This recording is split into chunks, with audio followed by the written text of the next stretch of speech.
আছি ভালো থেকো। বাংলা চলচ্চিত্রের অমর নায়ক সালমান শাহ। তোমাকে চাই, শুধু তোমাকে চাই। তার মৃত্যুকে ঘিরে রহস্যের জাল এখনো গনিয়ে আছে। সালমান শাহ কি আত্মহত্যা করেছিলেন নাকি খুন হয়েছিলেন? প্রয়াত চিত্রনায়ক সালমান শাহ খুন হয়েছেন বলে 2017 সালে ইউটিউবে প্রকাশিত এক ভিডিওতে দাবি করেছিলেন রাবিয়া সুলতানা রুবি নামের এক নারী। তিনি ছিলেন সালমানের প্রতিবেশী এবং স্ত্রী সামিয়া হকের ঘনিষ্ঠজন। সালমান শাহ আত্মহত্যা করে নাই, সালমান শাহ খুন হয়েছে। আমার হাজবেন্ড এটা করাইছে আমার বাইরে দিয়ে।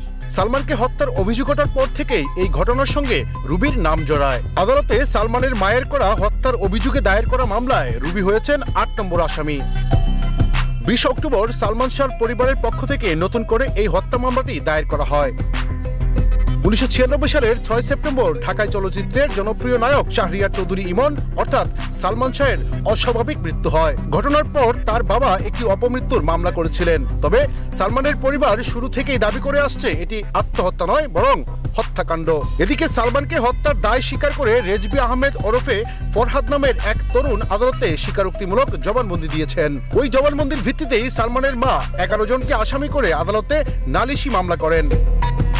আসামিদের মধ্যে রয়েছেন সালমানের স্ত্রী সামিরা হক, শাশুড়ি লতিফা হক লুসি, ধনাঢ্য আজিজ মোহাম্মদ ভাই, রেজবি আহমেদ ফরহাদ, চলচ্চিত্রের খল অভিনেতা Ashraful Haque Don, Nazrul Sheikh, David, Rabia Sultana Ruby, Mustaq Wahid এবং গৃহকর্মী আবুল হোসেন খান।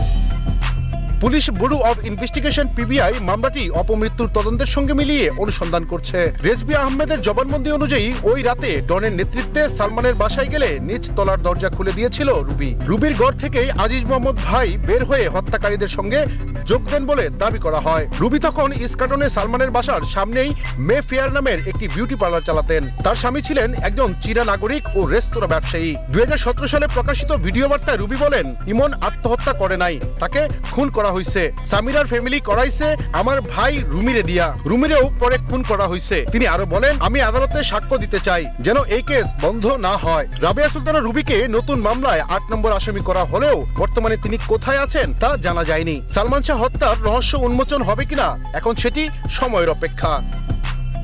এস এম শামীম, সুখবর।